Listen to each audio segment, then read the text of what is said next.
દ્વારા વાહન ચેકિંગ હાથ ધરવામાં આવ્યું. ગોત્રી પોલીસ સ્ટેશન દ્વારા વાહન ચેકિંગ. ગોત્રી અંબિકાનગર પાસે કર્યું વાહન ચેકિંગ. શંકાસ્પદ વાહન ચાલકોનું ચેકિંગ કરવામાં આવ્યું.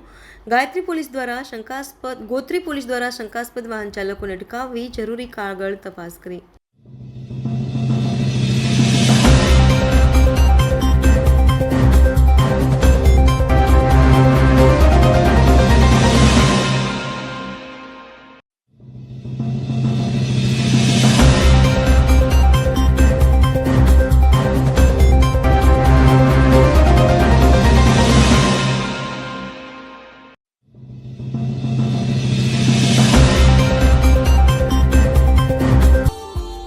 Subscribe now and press the bell icon.